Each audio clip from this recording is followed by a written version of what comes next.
Hello, everyone. Welcome into the Guilty as Charged podcast, back for another Analytics with Arjun, heading into a very exciting Sunday night football matchup with Chargers and Dolphins flexed into prime time. We're here to break it all down. But first, Arjun, how are you doing today?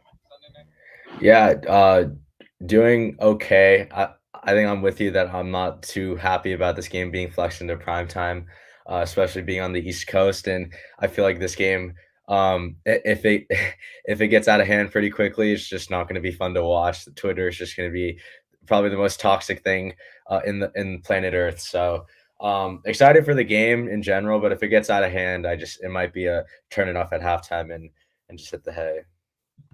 Yeah, hoping for the best, hoping for a Chargers win, obviously, and hoping it's certainly not turn the game off at halftime. Like maybe some of these Chargers games earlier this season with how ugly should have been. But at some point, they got to get a win somewhere, and maybe they decide to turn their season around here. So I was playing with the New York Times Upshot playoff predictor today because I hate myself, and the Chargers, if they were to win the next two games, have a 66% chance to make the playoffs. If they lose the next two games, it is a under 1% chance to make the playoffs. They'd basically be eliminated. And if they were to win one of the next two games, then they would be around 25 to 27% per the estimates. So, Arjun, what does the data say about the Chargers' playoff chances at this point? Yeah, it's not looking very good. I'm sure everyone kind of knows that. I guess thankfully the Jets play the Bills this week, so even if we do lose versus the Dolphins, there is a hope, there is a chance because the Jets are 9-point underdogs this week, I believe in Buffalo. So, it's not completely over, but it's not looking too promising. And then you add on to the fact that Derwin is might be out for this game. Callahan might be out for this game. I don't know what the status is with Lindsley. Like it's just like the team feels like it's falling apart down the stretch. Even if guys like Mike Williams are coming back, like it's just a tough kind of period for the Chargers to be in and kind of have two must-win games against two playoff teams. Yeah, so you mentioned the injury report. Let's get into that now. Bryce Callahan and Derwin James, like you said, were DNPs today in practice. Bryce with a groin injury, Derwin James with a quad. Aside from that, Corey Lindsley and Mike Williams were full participants in practice. Corey Lindsley, though, has to clear concussion protocol. Unclear, though, if that has happened yet. So we'll kind of wait and see on that one. And then the did not practices that we probably are expecting not to play, in terms of like have any chance to play on Sunday are Sebastian Joseph Day, Trey Pipkins, and then, those are the two that I would expect to be out at this point, regardless of the situation. But certainly Corey Lindsley and Mike Williams trending positive. Derwin and Bryce Callahan, I should say, are up in the air. I think we'll learn a lot about their stats Friday. If they can log a limited practice on Friday, I'd feel pretty good about them playing Sunday. But if they don't, then I would not expect them to play at that point if they have three straight DNPs heading into Sunday night. I guess, obviously Derwin on paper is the most crucial injury there if he really is out for this game. But I guess, if you try to make a priority here, who really like has to play Sunday for the Chargers to win? To me, it's, Corey Lindsley.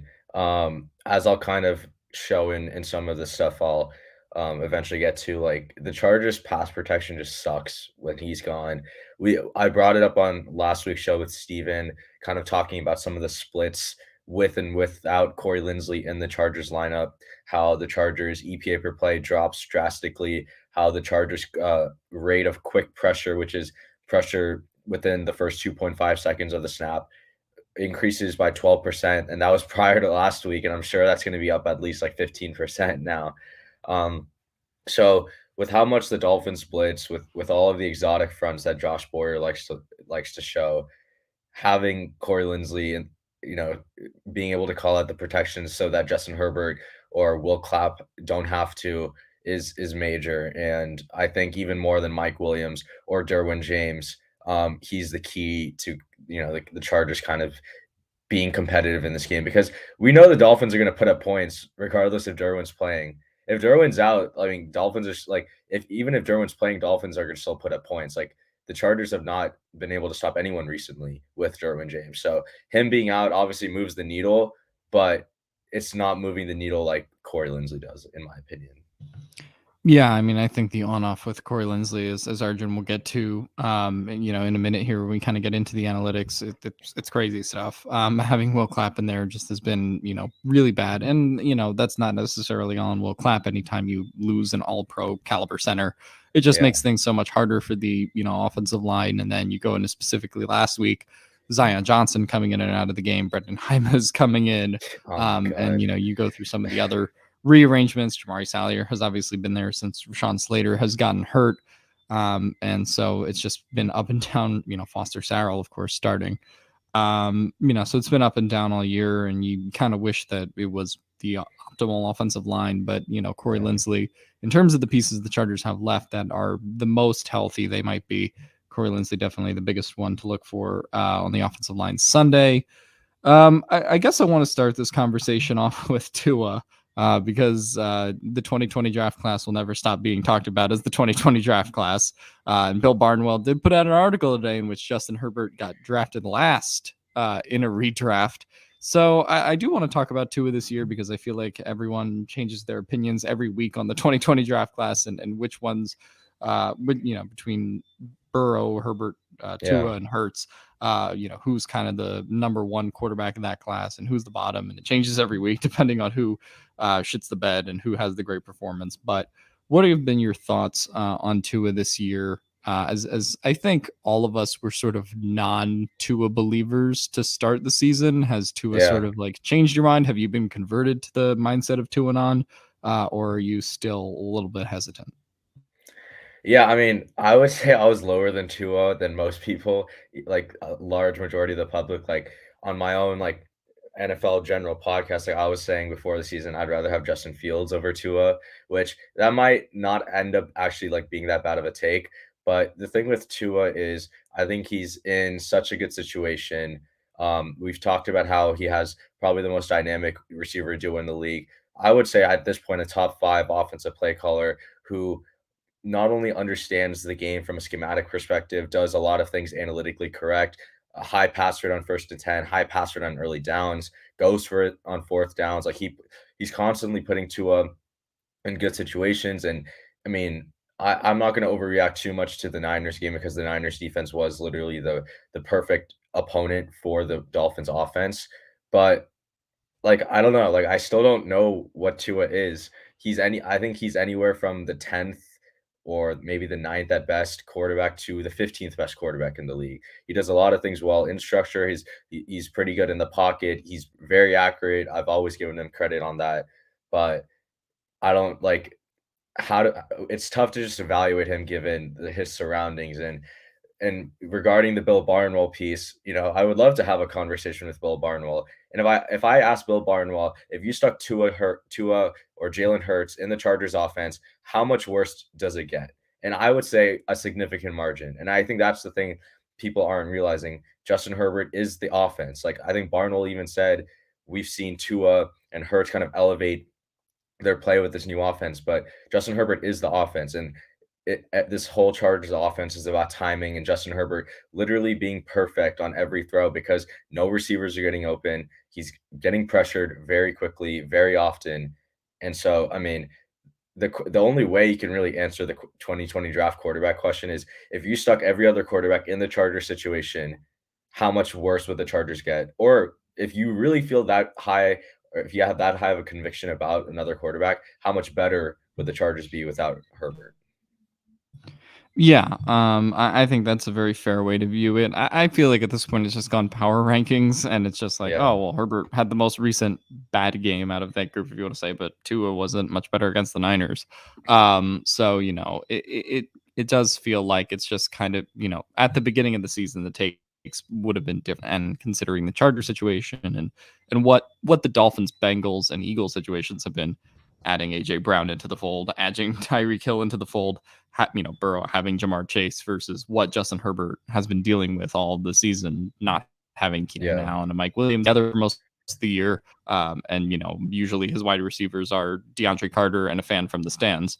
Like that is kind of what this season, unfortunately, has been for Justin Herbert. I still am taking Justin Herbert first in a redraft. I think that the takes have gotten a little crazy. Curious how you would order the four if you had to. yeah. I would go Herbert, Burrow, Hurts, and then Tua. Um, Honestly, I think 3 and 4 to me, like, you can switch them. I think Herbert and Burrow are kind of equals right now, like, I've given Burrow props, like, he's been playing very well. I still think he would perform worse in this Chargers offense because his margin for error is so much smaller than Herbert's with his arm talent, and he definitely wouldn't be able to fit some of the balls that Herbert's been able to fit into these tight windows. But, yeah, Herbert, Burrow, Hurts, and then Tua, and I think I don't know, I feel like that's really the only way you can really rank them and maybe switch Herbert and Burrow, if anything.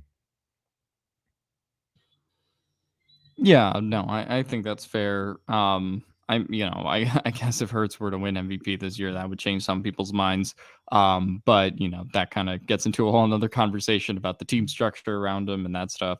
I think that I would go with the same order, maybe just putting to it for at this point because I think his health, so Yeah. far in the league and in college has been the most questionable of the three. So if you're kind of like starting a franchise with one of them, there's but I think that's about the right order, and everyone can kind of slightly different variations on it.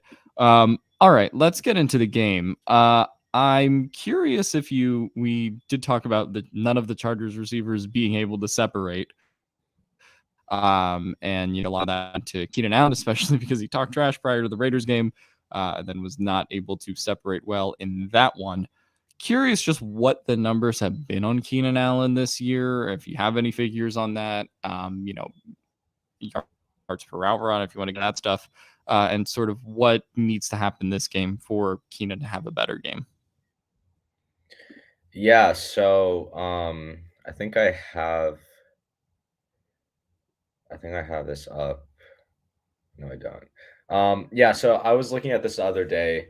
Um, it's not gonna be on my screen right now, but, I can just leave the screen up on here. But Keenan Allen, this year, his rate of being charted as open versus single man coverage is around 30%, and then last year's 54%, the year before was, like, 51. Like, he just hasn't been able to get open versus man coverage, and people again, have been the bearer of bad takes before. My Austin Eckler take hasn't really aged that well, but I'm not the only one saying Keenan Allen does not look the same, and his inability to separate versus man coverage is a huge problem because that's what we're paying him to do. If he can't get open on late downs, he's not explosive. He doesn't provide any yak value.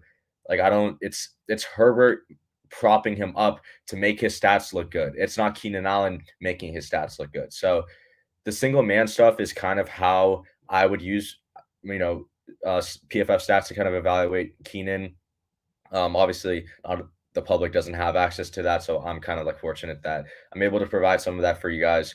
But yeah, Keenan just hasn't been able to separate, and he was, below average against Amik Robertson, Ruckus, and Nate Hobbs in the Raiders game.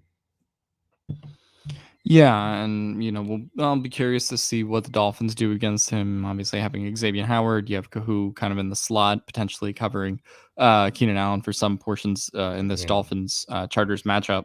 But yeah, I mean, obviously, Keenan Allen is still coming back from this hamstring injury that he's been dealing with all year. And judging him off of one or two clips from the Raiders game probably isn't entirely fair, but he's been a Yeah, step slower, I would say, all season. And yeah, the fourth had not 12 pass to the touchdown was there, and he found a way to get that one. But even going back to last year, I think this is where maybe the conversation starts. Is like 538 back a couple of years ago in terms of yards per route run and all these separation metrics, in 2018, 2019, 2020, the top two guys were Keenan Allen and Devontae Adams seemingly every year in yeah, terms of what they were able to do as route runners, as technicians, and separators. And simply put, Keenan Allen just hasn't been in that class now, I think, for about a year or two. And, you look at what he was towards the end of last year. I believe he fell to around the 30s in terms of his ranking amongst wide receivers in yards per route run. By the end of this year, I don't even know if I'll have enough data considering, the amount of games he's played, but I would imagine mhm, he's much lower in terms of that this season amongst wide receivers. So, yeah, I mean, and you kind of put it best, right? If Keenan Allen is not able to be a separator, he doesn't have that, and this is not a slight on Keenan Allen. It's just like he doesn't have that elite athleticism that a yeah, Devontae Adams has. He doesn't have, this speed that a Tyreek Hill has, or is kind of the prototype that a Devontae Adams is, right? So if you take that separation ability away from him, the options in terms of him being like a top 10 receiver sort of start to become a lot more limited in terms of his ways to be able to produce at that level. I guess we are getting Mike Williams back this game. Just what are your thoughts on what the Chargers offense should do in this game to attack this Dolphins defense in general, assuming that you have Austin Eckler, you have Keenan Allen, and most likely Mike Williams and Gerald Everett as well. yeah. So I mean, we can kind of start getting into like the data stuff for this matchup. So on the screen, you can if you're on YouTube, you can see we're looking at the Dolphins how we're looking at the Dolphins defensive formations, how often they use them, which is the row I'm highlighting right now, and then their efficiency while using those formations per EPA per play, stands for expected points added. So the Dolphins most use defensive formation 3-4-4, so that's their base package. Run it about 33% of the time. They also mix in their nickel package about 39% of the time. So this is a 3-3-5 look or 2-4-5 look. And then they do like to run dime about 9% of the time. And they're actually very, very effective running dime out of their 1-4-6 formation, which is interesting. Um, usually run dime in like truly expected pass situations, which you can see here, like when they run dime, teams are passing 99% of the time. So that kind of gives you an indication of like maybe why they're so good. But they've really struggled when using their 2-4-5 defensive formation. I don't really know why, because they still have the uh, same five defensive backs on when they're running 2-4-5 versus 3-3-5. Maybe they aren't able to generate as good of a pass rush out of their 2-4-5 package. But this kind of leads me into my second point, which is the Dolphins love to blitz, right? Like they have, you can see here, they've blitzed 34.1% or 34.2% of the time, the third highest blitz rate of any team in the NFL. And good thing that the Los Angeles Chargers are the 29th ranked offense versus the blitz. It's just a perfect marriage. Yeah. This goes into a multitude of factors, which I think we'll talk about on Saturday when, me and Steven and Tyler make our game picks. But it just feels like everything is kind of against the Chargers in this matchup in terms of what the advantages are on the field outside of maybe perhaps solely the quarterback position Yeah, in terms of Herbert and Tua. But yeah, the Chargers against the blitz have not looked pretty this year.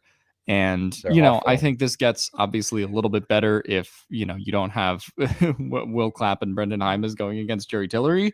I think that could look a lot better this game, assuming that Corey Lindsley is back, assuming Zion Johnson is, not in and out of the game as well, and he just starts from the beginning.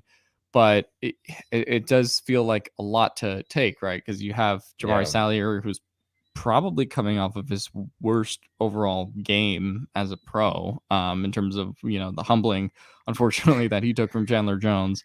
And now you're adding Bradley Chubb to either facing off against Foster Sarrell or Yeah. Jamari Salyer, and that's obviously not going to be particularly pretty. I guess what are some things that the Chargers can do? Obviously, this brings Gerald Everett into the equation. Max protect, some of the things that the Chargers kind of did against the 49ers and other teams earlier this season. What are some of the things the Chargers can try to do to sort of withstand this blitz pressure from Miami? I mean, it's pretty simple, just get open. And it's not that hard because the Dolphins, when blitzing, have the 29th best bli defensive efficiency. They're the 4th worst defense when blitzing. So the Chargers are the 4th worst offense, the Dolphins are the 4th worst defense. So what's the phrase that we like to use? Unmovable or movable object meets movable force. Something's gotta Yeah, give, right? a stoppable So object meets a movable force. yeah, exactly. Is kind of what Yeah. this game is. It literally is that. So Chargers can take advantage of their blitz packages. This could be the first game. Like I'm trying not to jinx. This could be the first game. Herbert has his full arsenal of weapons. Williams, Keenan, Palmer, Parham, Everett, Eckler, Kelly, all at his disposal. So Lindsley or not, there is a chance the Chargers can cook. Now, Keenan can't separate, or Keenan has not been able to separate this year. Mike can't separate. Palmer's okay at separating. I think honestly Palmer's been the best separator this year. E- Everett is like okay, and then Parham like he just dunks on people, right? So I don't know. Like I don't really know what to expect going into this game. Like if Keenan can't beat Cater Kahu in the slot, like I'm like having serious considerations of just cutting him in next offseason because he couldn't beat Amik Robertson. Like I don't know what confidence I should have in him beating an undrafted rookie corner. So the plan is to get open because I don't know what Joe Lombardi is going to scheme open. It's going to be just stick, curl routes, slant routes. Like someone's got to make a move at the line, and something's got to give for the Chargers to be able to complete passes versus the blitz.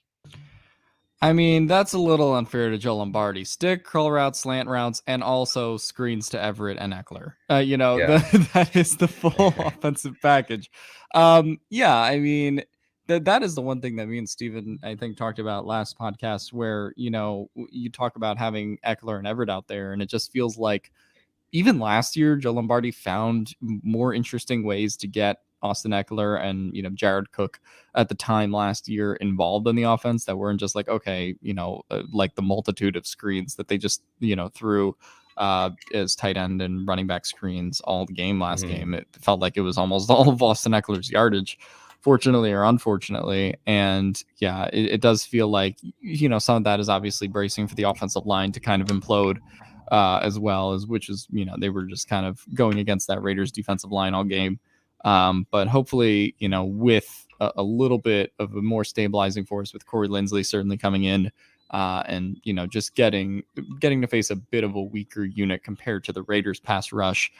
You hope that they are able to get kind of more creative and that Keenan is able to separate a little bit more and they just get a little bit more going their way, and maybe Joe Lombardi is allowed to be a little bit more creative. Yeah. So this is a graphic that I assume is, as you can see here, evaluating the trenches in the passing game. I'm assuming very good for the Eagles here, and also not very good for the Chargers.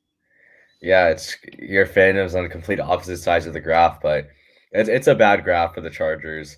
You can see they're one of the worst pass blocking units in the league after adjusting for assignment. Like, we've kind of talked about how like certain offenses put more stress on their offensive linemen, and the Chargers definitely do that. You can see like they are 1, 2, 3, 4, 5, 6, about like a bottom six, bottom seven offensive line after adjusting for assignment.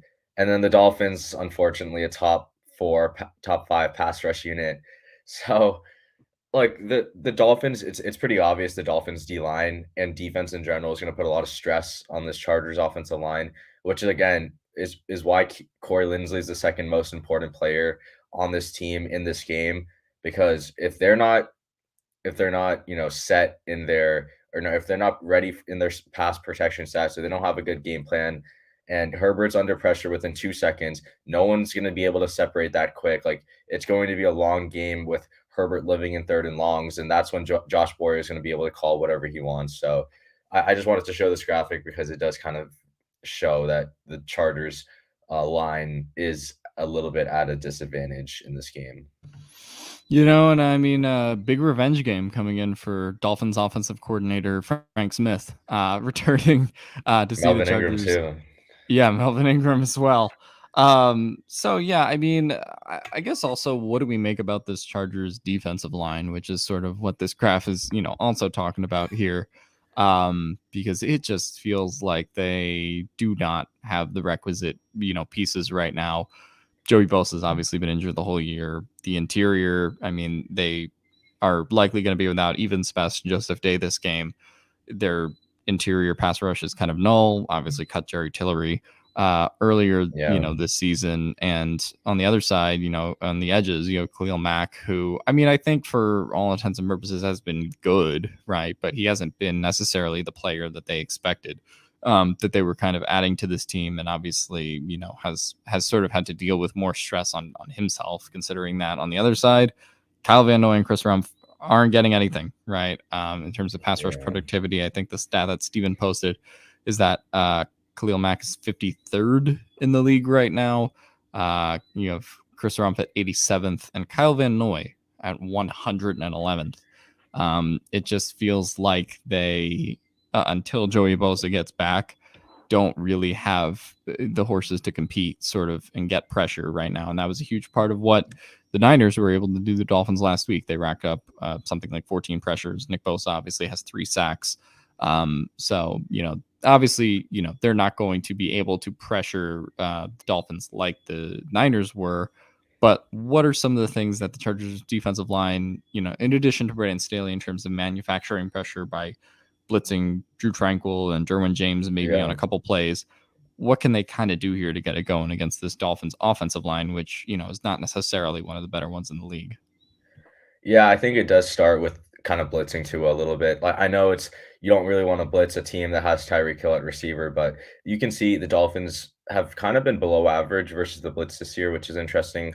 This is not my graph, first of all. Like, so this graph and this graph, I do want to point out, was made by this guy Joseph Hefe on Twitter. So, shout out to him for putting this together. I would like to see what Tua's, or what the Dolphins like EPA versus the blitz would be with Tua versus like with Skylar and Teddy, because this might be skewed for Teddy and Skylar. But yeah, you don't. Sorry. No, that was it. I was just saying, yeah. Okay. Honestly, I forgot about the Skylar and Teddy thing too. So yeah. Yeah. So I know you don't really want to blitz Tua with Tyreek and Waddle, but look, your pass rush couldn't really do anything against the Raiders O line. Teron Armstead's going to be back, so whoever is lining up over him, Van Noy, Tuska, you didn't even mention Tuska, who I legitimately I don't even know one impact play he's made in his like time with the Chargers.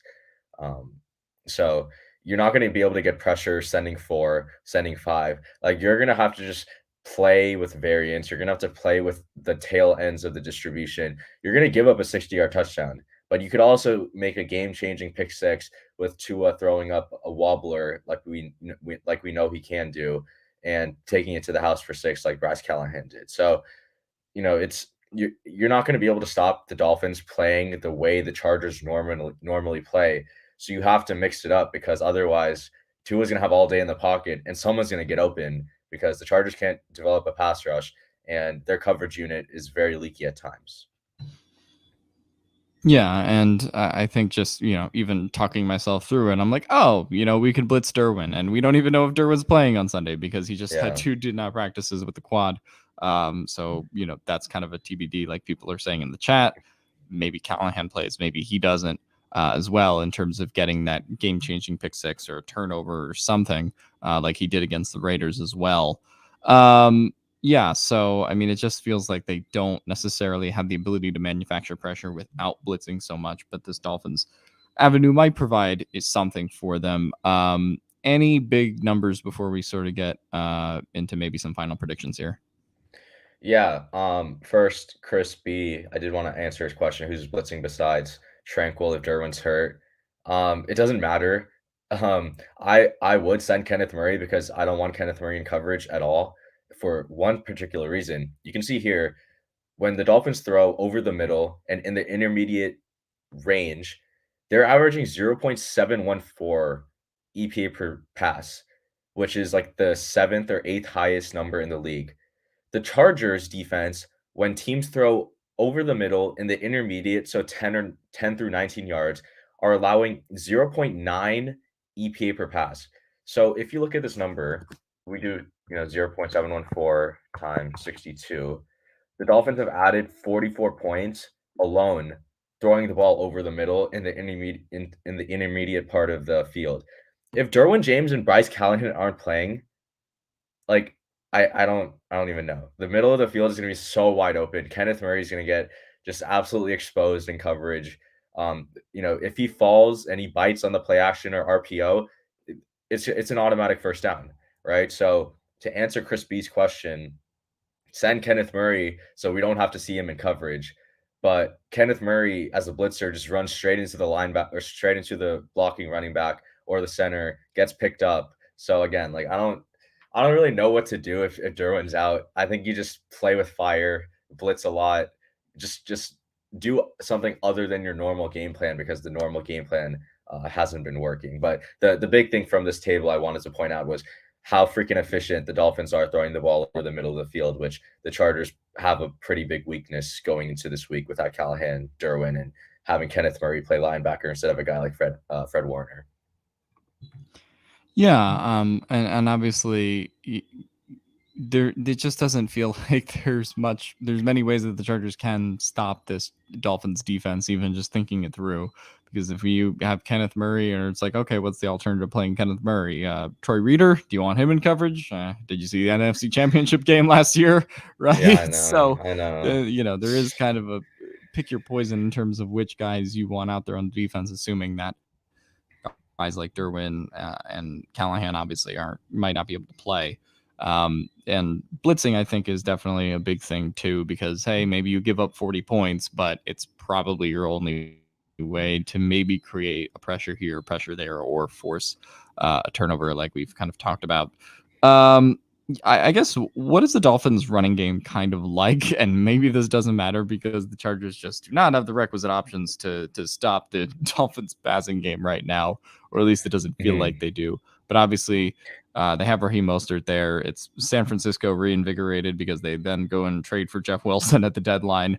And Mike Mhm. McDaniel has his, requisite Niners running style there, if you want to put it that way. Obviously, he's throwing a lot more and has been a lot more aggressive on early downs and throwing on fourth down and doing all those things.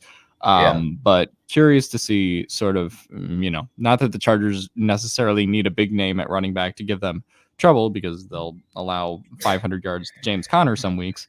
But I guess which running back, if you had to pick, and obviously it kind of looks like Jeff Wilson based on this chart, is Yeah. capable of giving the Chargers the most problems.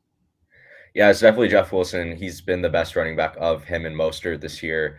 Don't Mostert, I think, poses a bigger threat to the Chargers because the Chargers struggle with speed and they struggle with bringing guys down, and Mostert has the most juice out of him and Wilson, but Wilson's the more efficient running back. You can see per his EPA per rush, he ranks higher in like rushing yards over expected. And the thing with the Dolphins run game is you can see here, they are like pathetically bad running the ball between the guard gap. So between Connor Williams and whoever is playing guard for them, I believe it's like Robert Hunt. You can see they average like a really bad EPA per rush running the ball inside. But when they run the ball outside, like the patented Shanahan outside zone, when they're running left behind Teron Armstead, they've been pretty efficient, averaging close to 0.05 EPA per rush. They don't do that well running right, like running at in any gap, but they don't really have Teron Armstead on the right side. So when they do run left to Teron Armstead's side, they do pretty well. And looking at how the Chargers do, Like, this is just like so sad how like they have a lot of positive EPA per rush in 5 out of the 6 run gaps. And when teams run left outside the tackles, that's their second worst run defense gap.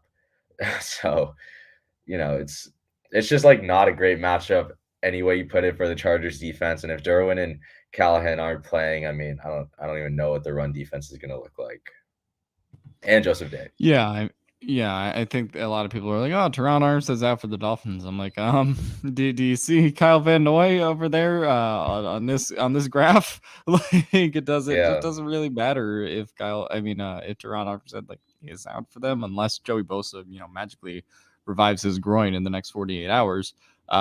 Because they just don't, and this kind of goes back to what we were talking about. Like, they just don't have the pieces out there to create that pass rush without manufacturing some pressure some other ways.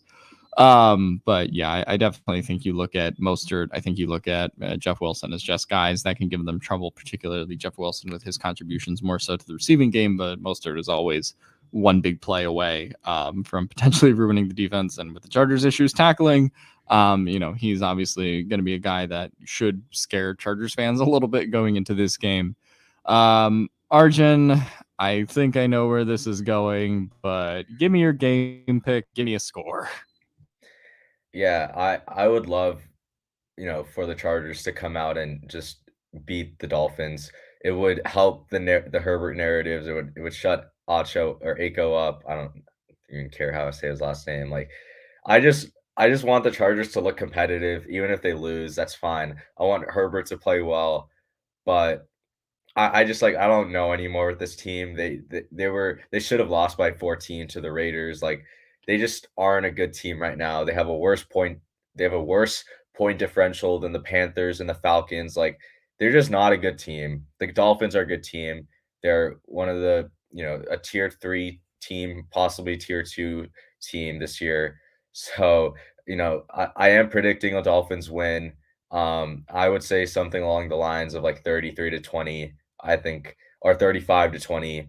I don't really see how the defense gets any stops if Derwin, Callahan, and SGD are out. Even if just 2 or 1 of them are out, it doesn't really matter. The Chargers defense at full strength hasn't been able to stop anyone for weeks. So it's probably going to be a tough game to watch.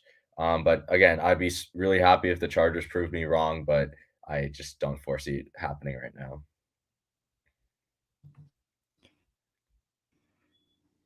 Yeah, I don't foresee that happening either. We'll get into exactly what me, and Steven, and Tyler's picks are on the Saturday show when we do the Q&A. But yeah, it doesn't feel like the Chargers have the weapons in the tank. And then you talk about the losses from last game in terms of SJD now being hurt, and now we're talking about potentially Derwin James and Callahan not playing.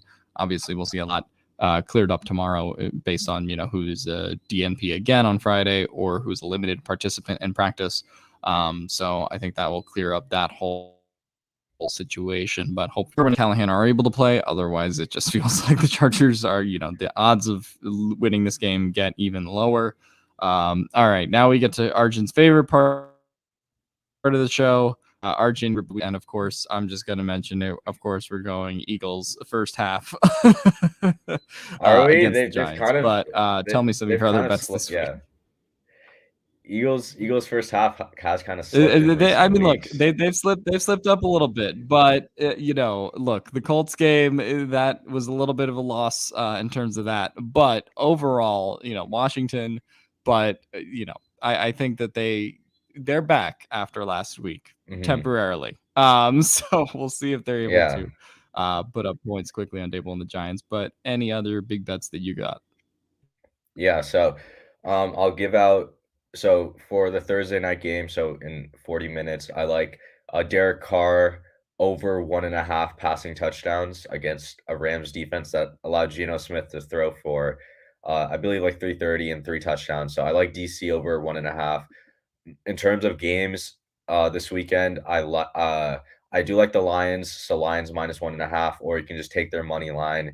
And then if your book offers a 6-point teaser, I would tease the Eagles down from -7 to -1, and then I would tease that with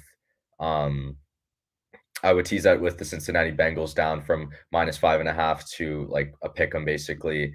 It's not like the most EV strategy, but I don't really know. I'm pretty high on the Bengals right now, so I don't really see the Browns stopping them. And things to look for, player prop wise, um, actually, yeah, I already gave out my player prop, which is Derek Carr over 1.5 passing touchdowns. So those are my favorite picks for this weekend. If you need anything, if you want any more, you can just DM me on Twitter and I can send you some of the plays I like. But that's all I have. Yeah, you have any Baker Mayfield gambling advice? Do you Is on he Thursday has he night? been is he starting? I mean, he was warming up on the field. It sounds like he's starting if Wolford can't go with the neck thing. So yeah, it looks like Baker, off of 1.5 days of being a Los Angeles Ram, is probably going to start this game. I haven't seen any updates in a couple hours, though, obviously, since we've been recording the show. But yeah, I don't know if there's any lines out on Baker, but if you are seeing betting on them, I suggest that you get help. I think sums up betting on Baker Mayfield this season. But Arjun, great having you on the show today as we wrap up things. Any final thoughts as the Chargers are heading into this game against the Dolphins? Don't let the uh, don't let the outcome of this game kind of sway the overall consensus opinion of Herbert versus Tua. Football is a team game, win-loss record. Herbert will probably be 0-2 versus Tua in his career now, but he's also 1-0 versus Joe Burrow. So if people want to talk about that, talk trash about Herbert, we know how good he is. We know that other quarterbacks would struggle in the system. Don't, it's all good, and eventually, the truth gets brought to light. So it's going to be a fun game. It's going to be a lot of trash talk, but we'll all pull through. And at the end of the day, it's just football. We're not even playing in it, right? We just like to have fun and watch. At the end of the day, we're not playing in it. That's where the Chargers are in their season right now. But again, thanks, Arjun, for joining us. We'll see you guys on the Saturday show.